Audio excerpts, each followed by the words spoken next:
사람마다 살아갈 때에 자기 자신만의 루틴이 있는 것처럼 또 관성의 법칙이 존재합니다. 내가 살아왔던 대로 앞으로도 쭉 그렇게 이어질 것으로 기대를 하는데, 이런 관성의 법칙이 나도 모르게 천년 만년 내가 그냥 나는 오직 나로 그렇게 살아갈 수 있을 것처럼 생각을 하게 되는데, 여기서 우리가 알아야 될 것은 반드시 하나님이 주신 모든 시간들은 지나가게 되어 있고, 지나간다는 것은 무언가가 온다는 거거든요. 바로 결산의 때가 온다고 하는 거죠. 결산의 때가 반드시 있습니다. 그래서 성경은 이 부분을 종말의 개념과 연결시켜서 우리에게 교훈을 주시고 있습니다. 성경은 여러 군데에서 종말을 생각하라고 가르치고 있습니다.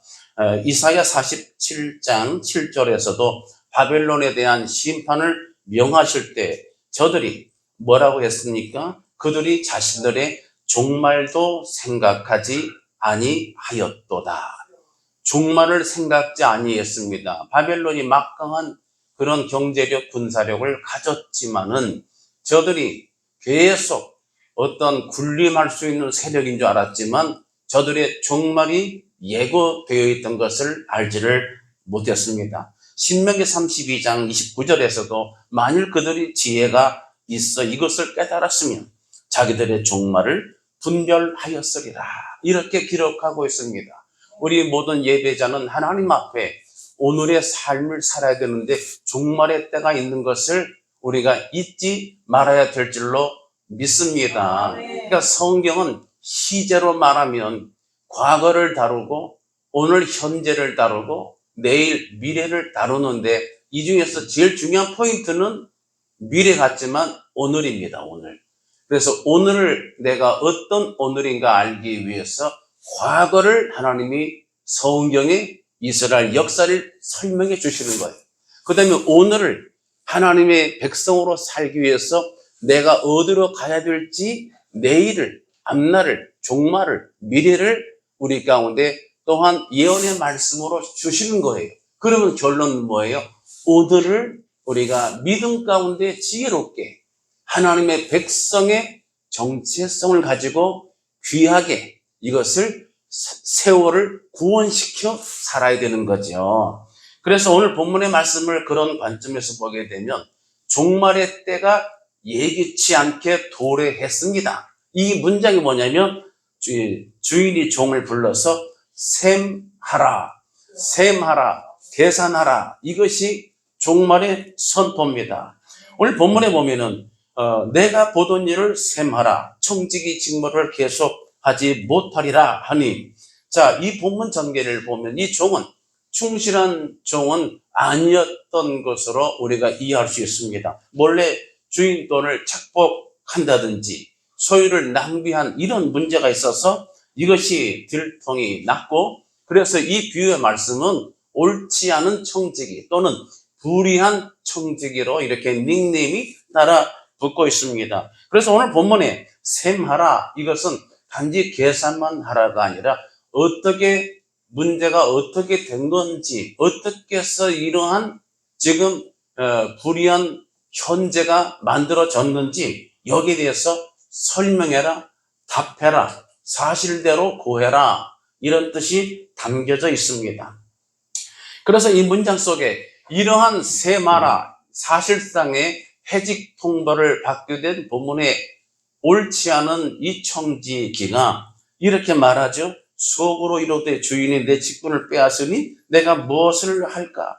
땅을 파자니 힘이 없고 빌어먹자니 부끄럽구나. 그러면서 내가 할 일을 알았도다 하면서 이것이 오늘 예배하는 저와 여러분의 오늘 주일 예배의 설교 테마가 됐습니다. 내가 할 일을 알았도다. I am resolved what to do. 이렇게 되어 있는데요. 영어 성경을 종종 제가 번역 해석상 소개를 합니다. 내가 resolved 했다. 이것은 내가 뭘 해야 될지 what to do에 대해서 resolve를 했다는 것은 뭐냐면은, 제가 한번 영어 성경 찾아보니까 strong determination, 강력한 결정, 그 다음에 unwavering decision, 흔들리지 않는 그런 어떤 선택, 결정, 결심. 그 다음에 commitment, 몰두하고 전념하게 됐다는 그런 의미를 가지고 있습니다. 그렇다면 이 청지기가 이렇게 해직통보를 받고 나서 종말에 예고되지 않은 종말의 때를 맞이해서 이 청지기가 흔들리지 않는 결정, 아주 확고한 결심을 한 그 내용이 뭘까요? 첫 번째, 자신의 부끄러움을 벗기로 한 일입니다. 자신의 부끄러움과 수치를 벗는 작업을 먼저 선택을 했습니다. 부끄럽다는 말은 사람 사전에 자기의 잘못이나 결정 따위를 강하게 의식을 해서 남을 대하기가 떳떳하지 못한 상태라고 이렇게 사전적 풀이를 담고 있습니다. 실제로 사람들은 말 못할 자기만의 어떤 부끄러움을 가질 수가 있습니다. 또 사는 동안에 우리가 소싯적에 내가 어렸을 때에 성숙하지 않았을 때 정말 내가 수치스럽게 느껴지는 일도 있습니다. 에릭슨의 발달 이론을 보게 되면 사회심리학자 이론 속에 보면 어렸을 때 내가 정말 심리적으로 안정을 받고 인정을 받지 못하게 되면 어떤 수치, 부끄러움을 먼저 부정학습을 한다고 하는 거죠. 그래서 우리 가운데 부끄러움이 있는데 성경에도 이런 부끄러움들이 간혹 소개되고 있습니다. 창세기 30장 22절에 하나님이 라헬을 생각하신지라. 이거 이제 자녀를 주신 거죠. 하나님이 그의 소원을 들으시고 그의 태를 여셨으므로 그가 임신하여 아들을 낳고 이르되 하나님이 내 부끄러움을 씻으셨다. 이렇게 고백을 했습니다. 요셉을 주셨을 때의 고백입니다. 그 다음에 창세기 38장 23절에 유다가 이렇게 잘못된 만남이라고 그냥 말할게요. 잘못된 만남으로 담보물을 지팡이를 맡긴 거를 찾으러 사람을 보냈는데 못 찾았어요. 그러니까 유다가 말하기를 그로 그것을 가지게 둬라. 그냥 내비둬라. 우리가 부끄러움을 당할까 하노라. 이것을 너무 자세히 캐다가는 자신이 수치스러운 일이 발각될 것 같다고 하는 그런 얘기죠. 그 다음에 고린도후서 4장 2절에서는 이에 숨은 부끄러움의 일을 버리라고 사도 바울은 가르치고 있습니다. 다윗은 시편 25편 2절에서 나의 하나님이여 내가 주께 의지하였사오니 나를 부끄럽지 않게 하시고 그 다음에 원수들이 나를 이겨 개가를 부르지 못하게 하소서 이렇게 기도했습니다.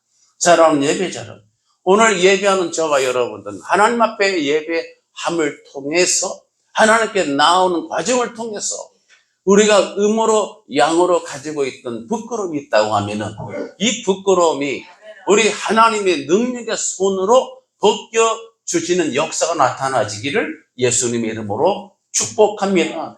예수를 믿는 자에게는 부끄러움이 없어지게 되는 거예요.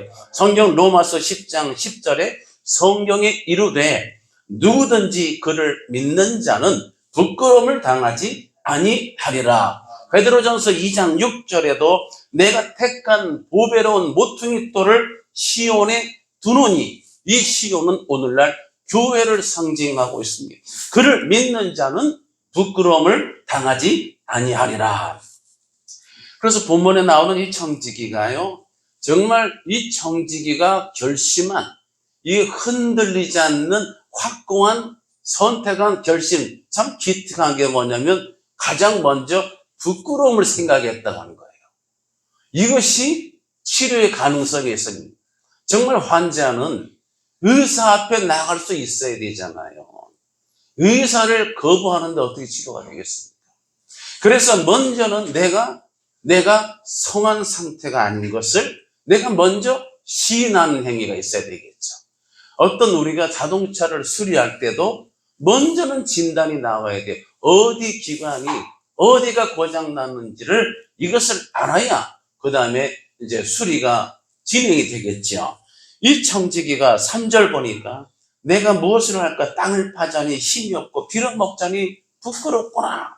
그래서 이 부끄러움은 뭐냐면 부끄러움의 원인, 부끄러움을 가져온 유발시킨 요인들을 보게 되면 첫 번째, 주인의 소유를 마음대로 내가 낭비했다.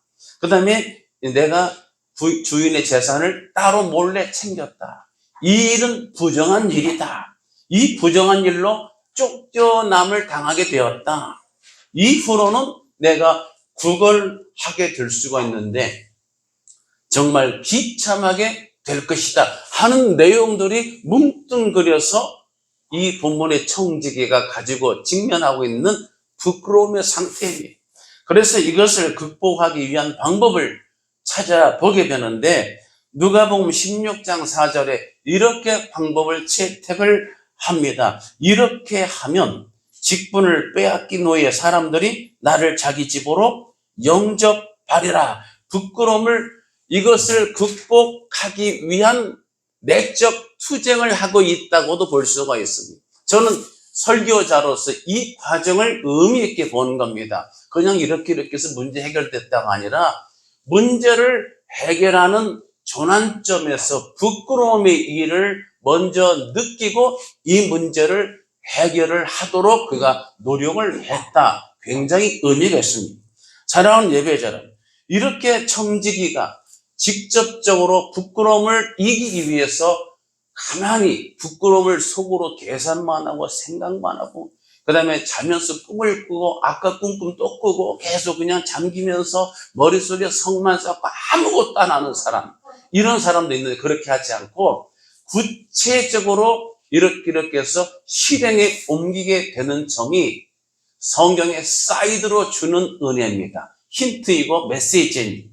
실제로 기독교 신앙에서 하나님이 일하셔야 되고 하나님이 일을 지으시고 성취하시는 만군의 주 여호와 하나님이시지만 놀랍게도 특이한 점은 그 하나님이 말씀만 하시면 천지창조가 되시는 분이 부족하고 연약하고 속도 썩이고 주제 파악도 못하고 변변치 못한 우리 사람, 우리 인간의 어떠한 구체적인 손으로 무언가를 하기를 원하세요.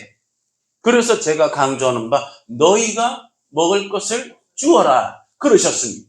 하나님은 오늘 이 시간에도 저와 함께 예배하는 저와 여러분들이 그저 하나님이 알아서 하시니까 나는 그저 가만히 있으면 돼가 아니라 하나님을 신뢰하고 내가 구체적인 동사 형태를 취해야 됩니다. 그래서 제가 좋아하는 말씀이 시편 18편 29절 말씀. 내가 주를 의뢰하고 적군에 달려야 돼요. 의뢰하고 가만히 있는 게 아니에요. 그 다음에 하나님을 의지하고 담을 뛰어넘나이다. 할렐루야. 내가 주를 의뢰하고 하나님을 의지하면 그리고 가만히 있고 앉아서 그냥 웅크려 앉아서 그냥 벌벌 떨고 있는 게 아니라 적군을 향해 달리며 그 다음에 담장도 뛰어넘어야 될 줄로 믿습니다. 담장을 뛰어넘을 때는 내가 뛰어넘을 수 있을까 없을까 생각하다는 못 넘습니다. 담장을 뛰어넘을 때는 그냥 담벼락이 저까지 게 뭐야 하고 지가 뭔데 주를 의뢰하고 내 허벅지에 힘을 줘서 팍 솟구쳐 올라야 될 줄로 믿습니다. 성경에서 광야에서 불뱀에 물려 죽어가던 백성들이 장대에 매달린 뱀을 쳐다본 즉 살리라. 쳐다봐야 되는 거예요. 하나님이 장대에 매달린 노뱀을 쳐다보면 살도록 하셨다고 하면 내가 할 일이 있죠. 내가 정말 아파서 죽어가던 몸이라도 돌려서 그 노뱀을 바라보는 일은 누가 해야 돼요? 내가 해야 되는 거예요. 내가. 그 다음에 요단강을 건널 때도 언약궤를 맨 제사장들이 언약궤를 메고 요단강에 가는 것을 보거든 뒤에서 쭉 하고 있는 것이 아니라 그 뒤를 따라 발로 그 물을 밟아야 될 줄로 믿습니다. 그 다음에 먹을 양식이 없는 정말 자기 자신과 시어머니를 위해서 나오미를 위해서 룻 며느린 내가 직접 보아스의 밭에 나가서 보리 이삭을 줍는 일을 내가 감당을 해야 하는 겁니다. 사랑하는 예배자는 나만 장군은 자신의 신분과 자신의 지위, 이런 거 자존심 다 버리고 선지자의 그러한 주문대로 요단강에 들어가서 7번을 구체적으로 몸을 담가야 됩니다. 그럴 때 치료의 기적의 역사가 나타나게 되는 거예요. 그래서 이런 일은 하지 않고 흉내만 내고 모양만 가지고 실제로 하지 않는 사람들이 종종 있었습니다. 사도 바울은 디모데후서 3장 5절에 디모데에게 이렇게 충고했습니다. 경건의 모양은 있으나 경건의 능력은 부인한 자들에게서 내가 돌아서라. 경건의 모양은 이것을, 이 언어를 보게 되면 종교 형태입니다. 그냥 교회만 왔다 갔다 하면서 내가 예수 믿는 사람, 그런 반열에는 속해 있는데 내 속에서는 신앙 고백이 없고 내 속에서는 정말 주인이 하나님이 아니고 내 자신이 주인된 그런 인생이 얼마나 많은지 몰라요. 이런 사람들은 교회를 아무리 오래 다녔어도 통틀어서 뭐라고 하냐면 그저 종교인, 이렇게 말하는 거예요. 세상에서 분류하는 것처럼 종교인.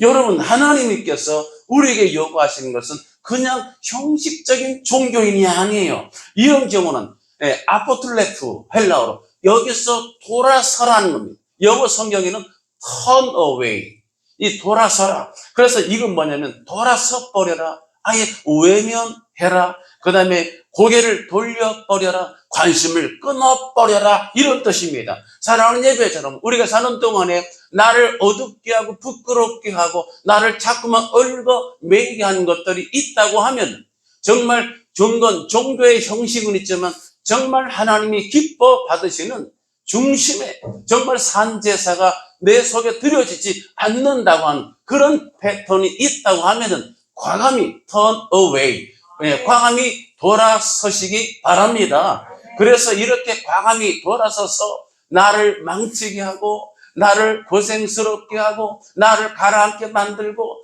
나를 얽어매이게 하고 자꾸 옛날에 내 자신으로 돌아가게 하는 그런 옛 육신의 관성의 법칙이 있잖아요. 이런 것을 어떻게 해야 돼? 이걸 붙잡고 있으면 안 돼. 그냥 떠나버리. 이걸 흘려 보내야 될 줄로 믿습니다. 강물에 흘려 보내라니까요. 이런 건 떠나 보내야지 이걸 쥐고 있으면 안 돼요. 베드로가 예수님 앞에 면전에서 갈릴리 바다를 발로 밟고 설 수 있는 것은 첫 번째 전제가 내가 붙잡고 있던 이 얼마 안 되는 쪽배 나무를 버렸다니까요. 이걸 버렸을 때에 바다를 발로 밟는 것이, 이거 붙잡고 있는 절대로 바다를 발로 밟을 수가 없어요. 그렇게 되는 거예요. 그래서 이렇게 모든 부끄러움을 내가 과감히 결별, 이별, 작별 이렇게 떠나보낸 사건을 성경이 보여주는 사건이 바로 길갈의 사건입니다. 여러분, 길갈 성경에 보게 되면 저들이 요단을 건너고 길갈에 12개의 기념비 돌을 세워서 그 이름을 길갈이라고 했는데, 길갈은 갈랄, 롤, 굴리다, 갈랄에서 나온 단어입니다. 길갈의 뜻은 한마디로 말하면 여러분 아시지만 부끄러운 것들을 내가 굴려보냈다라는 뜻을 가지고 있는 단어예요. 그래서 하나님께서 요단을 건넌 다음에 그리고 20세 이하 그리고 광야에서 출생한 사람 대상으로 할례를 행하게 하셔서 그 다음에 하나님께서 여호수아 5장 9절에 그렇게 말씀하시잖아요. 여호와께서 여호수아에게 이르시되 내가 오늘날 애굽의 수치를 너희에게서 굴러가게 하였다 하셨으므로 그곳 이름을 오늘날까지 길갈이라 하느니라, 이렇게 돼 있잖아요. 자, 이건 무슨 뜻이냐면 저들이 정말 애굽에 빠져나와서 요단을 건너 이 가나안에 오기까지가 정말 얼마나 파란만장했어요. 그래서 가나안에 도착할 때에 여기서 애굽의 수치, 이거는 이중으로 분석을 합니다. 성경 해석자들이. 뭐냐면 애굽에서 무슨 우리 신분이었어요? 종살이였잖아요. 하나님의 백성들이, 제사장 나라 백성들이 이방 국가에서 얻어먹고 살고 거기서 모든 내 양식을 취하는데 문제는 종의 자세로 바로가 지배하는 바로의 주권 밑에서 정말 비참하게 억압받으면서 종살이 하며 살았잖아요. 그래서 종살이에서 오는 이러한 구조적인 수치와 부끄러움이 있고요.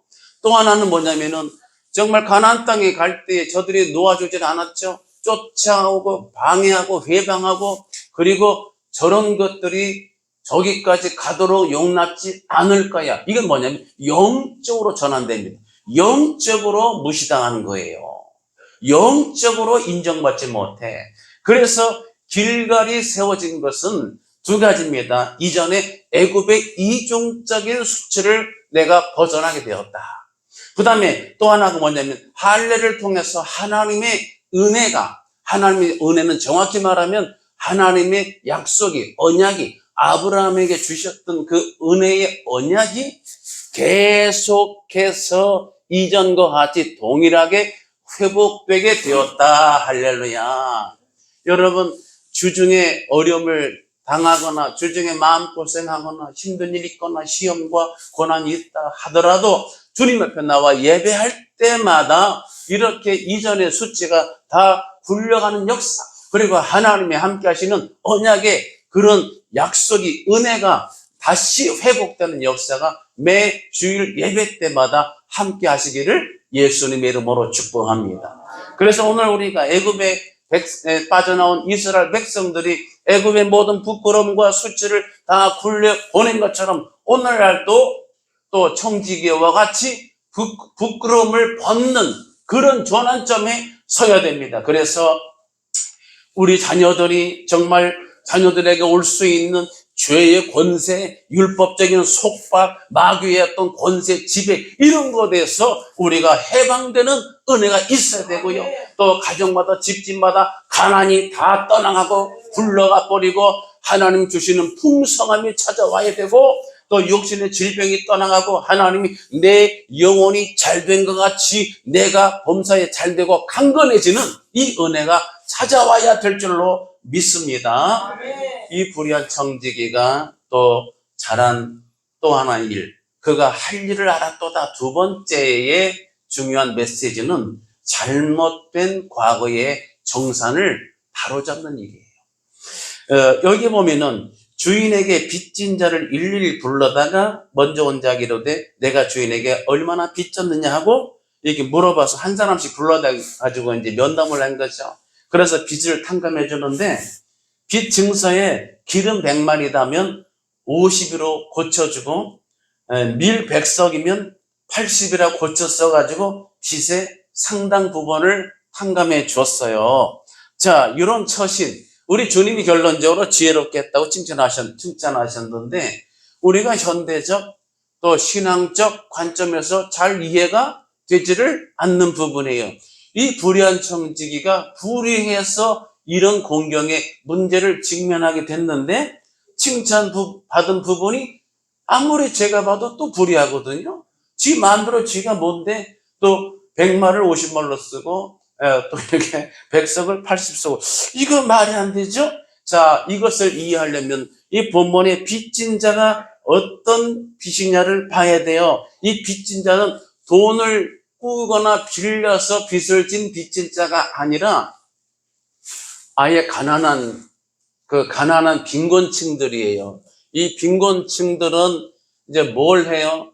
그 양을 아주 얼마 안 되는 그냥 몇 마리의 초라한 양을 치거나 그러면 이제 양을 치는 사람들은 물을 얻어야 되는데 물은 우물을 팔 수 있는 이런 재력이 안 되니까 우물을 가진 사람에게 가서 물을 얻어서 먹여야 되거든요. 이게 다 물세가 되는 거예요.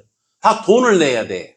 그게 없으니까 어떻게 하다 없으면 양 한 마리를 띄어다가 이걸로 대신 퉁쳐서 주고 물을 얻어먹여야 돼. 근데 이게 계속 가난하면 한 마리 뺏기고 두 마리 뺏기고 점점 줄어드는 거예요. 그다음에 또 하나는 농사 짓는 게 농사, 소작농, 땅이 있으면 좋은데 땅이 없는 사람은 어떻게 땅 가진 지주의 땅을 빌려다가 이제 소작농이라고 그러잖아요. 그렇게 농사를 짓고 여기다 소작농세를 지불해요. 예? 여기에 이제 이제 곡식에 또 어떤 일정한 분량을 주인에게 바쳐줘야 돼요. 그런데 문제가 생기죠. 가뭄이 왔거나 무슨 전쟁이 났거나 어떤 무슨 강도 들었거나 해서 농사가 망쳐버리거나 뭔가 어떤 기근이 들어서 가뭄이 들어서 이게 수입이 적어지게 되면 이게 낼 것도 없고 이게 낼 만한 몫을 계약한 몫을 못 내게 되니까 그러니까 이것이 못 내게 된 분량은 지금 돈이 없으니까 이건 다 증서에 기록된 것이 이게 바로 빚 증서가 되는 거예요. 그러니까 가난한 사람들이 돈을 띄어먹어서가 아니라 먹고 살려고 바둥바둥 하는데 이 환경과 여건이 받쳐주지 못하니까 점점 더 어려워지니까 점점 빚이 늘어나. 그런데 문제는 이것도 문제의 한 축인데 또 하나의 축이 있죠. 이게 뭐냐면 그 가난한 소작농들을 관리하는 청지기 종들이 중간에서 장난치죠. 이렇게 해서 또 자기 이득을 보기 위해서 이거를 부풀려서 왜냐하면 소작농은 아무런 권한이 없어서 이 주인의 장부에 얼마나 기록되는지를 장부 좀 보여주세요. 말을 못하는 거예요. 그러니까 모르니까 주인도 내망을 모르니까 청지기들이 여기다가 플러스 해가지고 더 많은 걸 기입을 해서 소작인한테 받아내고 그 차익을 착복하는 그런 장난을 치는 거죠. 그래서 오늘 본문의 이 불의한 청지기는 그런 걸 빠삭하게 아는 그렇게 해온 같은 불의의 청지기인 겁니다. 그래서 이것을 기술적으로 부정으로 부풀렸던 것을 그가 알아서 마치 자기가 정말 선심 쓰듯이 이거를 깎아주는 겁니다. 그래서 이건 두 가지 이중적인 효과가 있어요. 그러면은 자기도 인심을 얻어요. 아, 청지기가 종이 맡은 관리자가 이렇게 알아서 마치 우리가 세금을 많이 밀렸는데 그냥 담당자가 아이고 알아서 요것만 내세요. 이거 얼마나 땡큐예요. 그래서 선심을 사고요. 그 다음에 또 하나가 뭐냐면 이것은 주인이 들었는데도 칭찬을 했어요. 왜냐하면 주인도 다 빠삭이 알고 있는 상태예요. 그런데 이렇게 하면 사람들이 고마워서 주인이 이렇게 해줬구나 고마워서 주인에게 선한 마음을 가지고 일을 하더라도 더 정직하게 더 열심히 더 최선을 다해서 하기 때문에 주인 입장에서는 자기의 자산이 더 안정되게 잘 관리되는 이득이 오는 거예요. 그래서 이런 과정을 통해서 잘못된 정산을 바로 잡았다 하는 조심스러운 사이드 메시지를 취해 볼 수가 있습니다. 여러분, 우리 사는 동안에 잘못된 계산한 것들 있다고 하면은 여러분 하나님께서 그런 마음 주실 때에 잘못된 것을 바로 잡아가시는 그런 노력을 함께 하시는 신앙인 되시기 바랍니다. 계시록 2장 5절에서는 그러므로 어디서 떨어졌는지를 생각하고 회개하여 처음 행위를 가지라. 이렇게 우리 가운데 권고하고 있습니다. 사랑하는 예배자 여러분, 이것이 두 번째로 청지기가 정말 내가 할 일을 알았다고 잘 선택한 두 번째 메시지입니다. 마지막 세 번째, 내가 할 일을 알았도다. 세 번째 중요한 테마는 주인의 마음을 헤아린 것입니다. 이것이 놀라운 반전의 은혜의 메시지입니다. 주인의 마음. 자, 이것이 성경을 그냥 보게 되면 처음부터 끝까지 청지기는 주인의 마음이 들게 한 것 같지가 않아요. 주인 몰래 이것을 장난쳤는데다가 주인 몰래 자기 자신이 알아서 탕감을 해주고 하나부터 열까지 정말 주인의 마음과는 상관이 없이 삐딱하게 한 것 같은데, 그런데 주인은 또 우리 예수님은 이것을 지혜롭게 행했다고 칭찬을 하시고 있습니다. 이 옳지 않은 청지기가 지혜 있게 하였으므로. 자, 여기서 다시 한번 짚을게요. 이 청지기는 여전히 불의합니다. 이것을 성경에는 우리 예수님은 붙여놓고 있어요. 그러니까 이 지혜롭게 해서 칭찬을 받았지만 앞에는 계속해서 옳지 않은, 또 개역 한글 성경은 불의한, 그러니까 처음부터 지금까지 여전히 여태까지 계속해서 쭉 일관되게 계속 옳지 않다고 하는 꼬리표는 따라당기고 있는 것을 성경이 보여주고 있습니다. 자, 그럼에도 불구하고 지혜롭다는 건 뭘까요? 한마디로 주인의 이렇게 드러내지 않은, 이거 아주 어려운 기술적인 부분이에요. 잘 들으시기 바랍니다. 주인이 설명하지 않은, 또 밝히지 않은 속내와 연결되어 있는 게 있어요. 이 속내. 여러분, 그게 있잖아요. 회사에서 일할 때도 시키는 일 매뉴얼대로 한 것도 있지만, 때로는 그 회사 대표가, 사장이 또는 부장이, 관리자가, 상관이 정말 원하는 일을 부하 직원이 딱 마음을 읽고 해냈을 때에 정말 얼마나 예뻐하고 신뢰하겠습니까? 가족에서도 마찬가지. 부모의 마음을 자녀가 알아서 헤아려 주면은 얼마나 좋겠어요. 사실 우리는 우리가 살아가는 동안에는 속내를 잘 드러내지 않는 그런, 이것 때문에 오해도 많이 생길 일이 많아요. 군대 가서 아들이 편지할 때에 부모님 옛날 문체예요. 기초 일량 만강하옵시고 막 보내면 괄호 열고 돈 떨어졌으니까 돈 좀 붙여주세요. 이거예요. 이 속내를 이렇게 하고, 그 다음에 우리가 또 사람들 관계할 때도 요즘 많이 바쁘냐 하는 말은 뭐냐면, 시간 좀 내서 밥 좀 사주면 어디 덧나냐 하는 말이 포함되어 있는 거예요. 이게 속내예요, 속내. 그러니까 이걸 아주 눈치가 빠른 사람은, 그래, 내가 밥 한번 살게, 다음 주 시간 좀 내, 언제가 괜찮아? 이렇게 하면 속이 시원하죠. 이런 것 같은 거예요. 그래서 그렇다면 우리 주인의, 여기서 나오는 주인의 속내가 뭘까요? 자, 이게 중요한 겁니다. 이 속내가 우리 예수님께서 지금 말씀하시려고 하는 핵심 포인트가 여기 있는데, 이 속내가 뭐냐면 용서와 탕감입니다. 용서와 탕감이에요.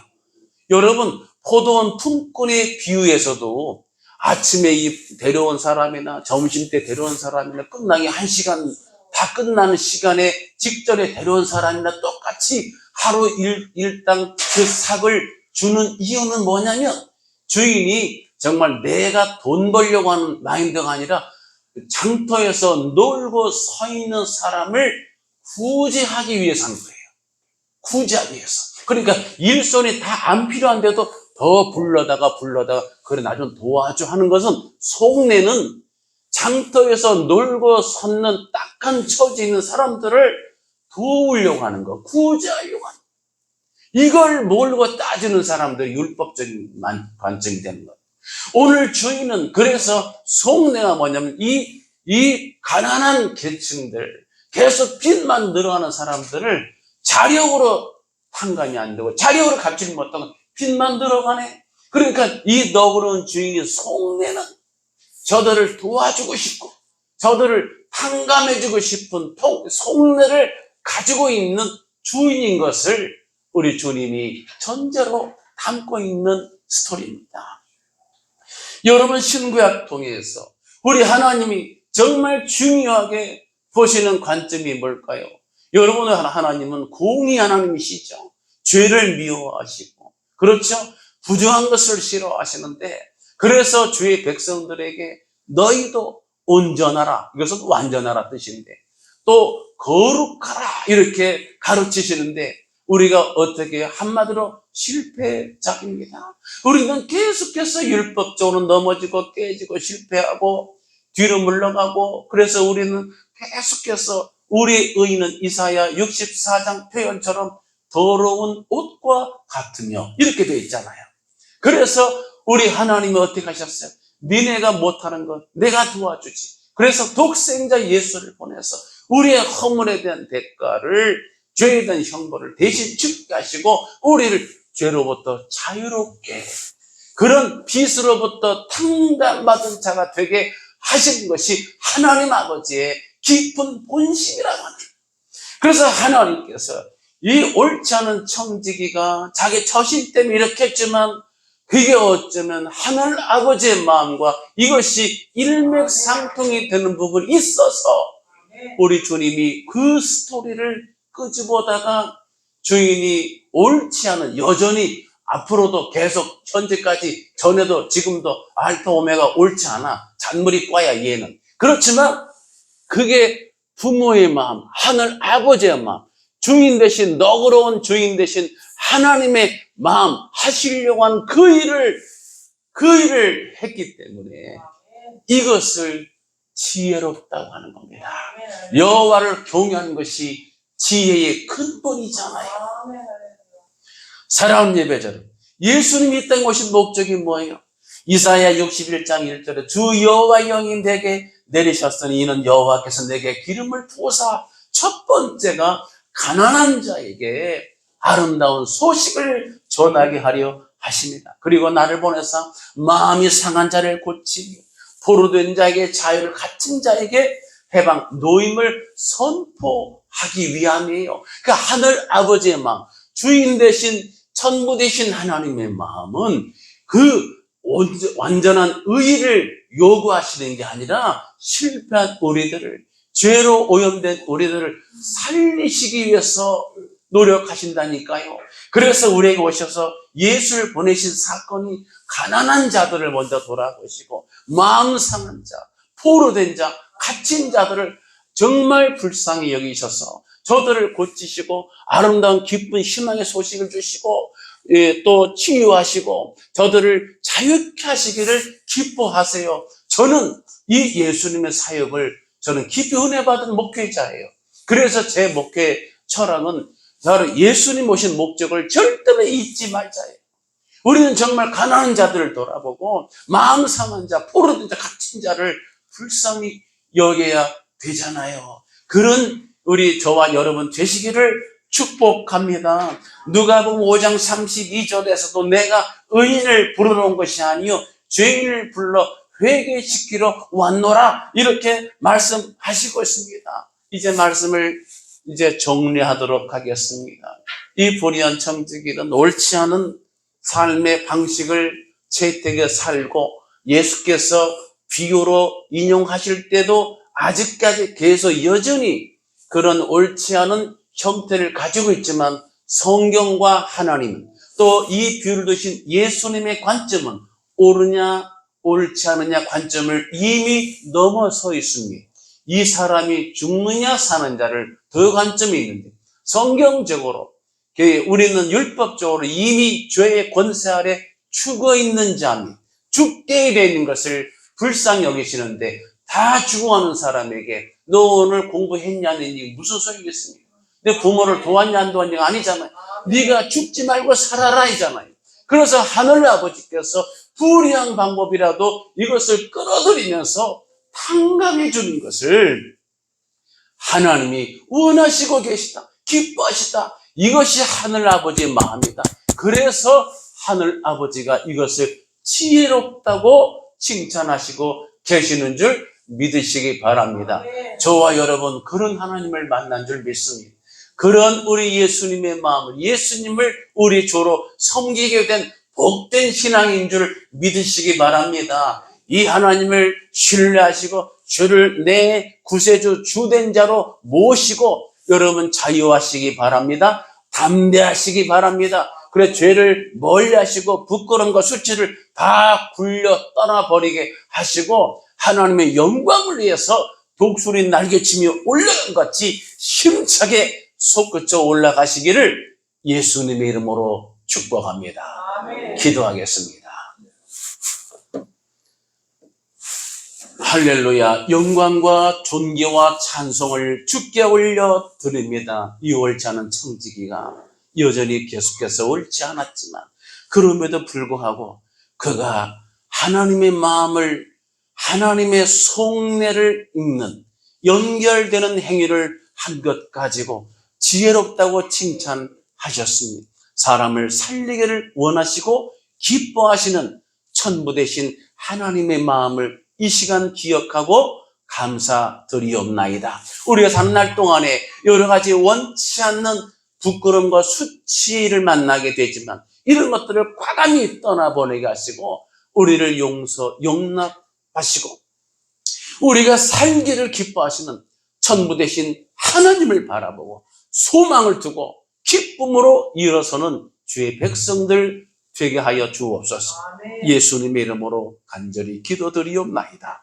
아멘. 우리를 죄에서 구원하신 우리 구주 예수 그리스도의 귀하신 은혜와 하나님 아버지의 극진하신 사랑과 성령님의 감동, 감화, 인도, 조지하심이 오늘 함께 예배하는 모든 예배자들 머리 위에와 저들의 가정 위에 자녀들의 진로와 비전 위에 또한 가지고 온 모든 기도 제목 위에 관계된 일들 위에 그리고 나라와 민족 위에 함께 있을지어다. 아멘.